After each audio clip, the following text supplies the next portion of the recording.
কাঁঠালের বিচি দিয়ে লতি চিংড়ির এই রেসিপিটা যে আমার এতটা পছন্দ আর কি বলবো। আমি যখনই কাঁঠালের বিচির সময় হয় বা এই যে সিজনটা চলে তখন কিন্তু কাঁঠালের বিচি দিয়ে এই রেসিপিটা আমি রেগুলার খেয়ে থাকি।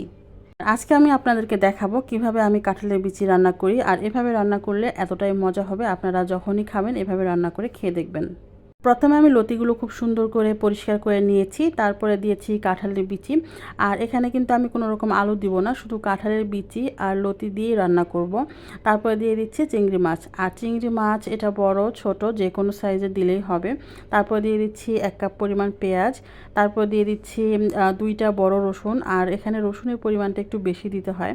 তারপর দিয়ে দিচ্ছি কাঁচামরিচ, আর বাকি মশলাগুলো এখন দিয়ে দিব। দিয়ে দিচ্ছি হলুদের গুঁড়া, তারপরে দিয়ে দিব মরিচের গুঁড়া। আর এই লতির তরকারিতে সবসময় মরিচের পরিমাণটা একটু বেশি দিতে হয়, তাহলে কিন্তু গলা চুলকাবে না। আর রসুন আর মরিচটা যদি বেশি দেন তাহলে খেতেও কিন্তু ভালো লাগে। তারপরে দিয়ে দিচ্ছি স্বাদ মতো লবণ, তারপরে এখানে দিয়ে দিব আমি তেল। আর এখানে অবশ্যই আদা বাটা রসুন বাটা দিব না। চিংড়ি মাছ দিয়ে লতি চিংড়ির এই রেসিপিতে আদা বাটা রসুন বাটা দিলে তরকারির টেস্টটা অনেকটা নষ্ট হয়ে যায়, এটা এভাবে রান্না করলে ভালো লাগে। তারপরে সবগুলো উপকরণ খুব সুন্দর করে হাতে মাখিয়ে নিব, আর ভালোভাবে মাখিয়ে নিব যাতে সব মশলাগুলো সব তরকারির সাথে খুব সুন্দরভাবে মিশে যায়। অনেকেই এই লতিগুলো আগে ভাপ দিয়ে নেয়, আর এই লতিগুলো ভাপ দিলে কিন্তু পরবর্তীতে যখন রান্না করা হয় তখন লতিগুলো ভেঙে ভেঙে যায়, যার কারণে দেখতে সুন্দর লাগে না। আর লতি ভেঙে যাওয়ার চাইতে এভাবে রান্না করলে কিন্তু ভালো লাগে। হয়তো আপনারা অনেকে ভাববেন লতিগুলো গলা ধরবে, আসলে গলা ধরার কিছু নেই। মরিচের পরিমাণটা একটু বেশি দিলে আর রসুন বেশি দিলে গলা ধরে না।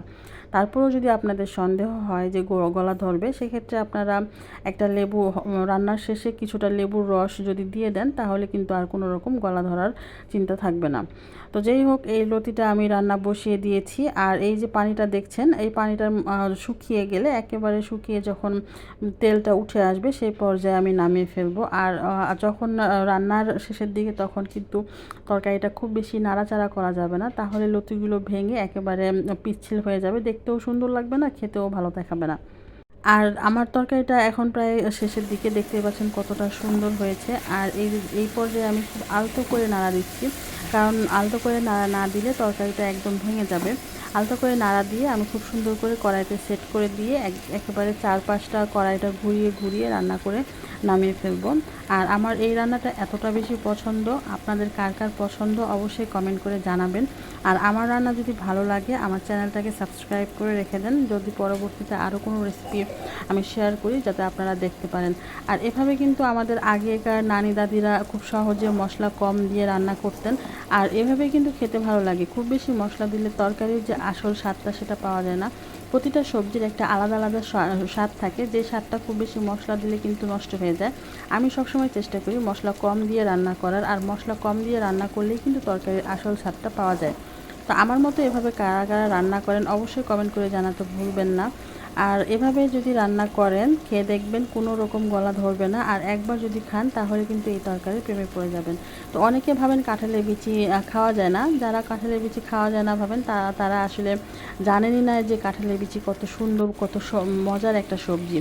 আমার তরকারিটা দেখতে পাচ্ছেন কতটা সুন্দর হয়েছে, ভিতর থেকে একদম তেলটা যখন এরকম উপরে উঠে আসবে সেই পর্যায়ে আমি তরকারিটা নামিয়ে নেব। তো হয়ে গেল, সবাইকে ধন্যবাদ।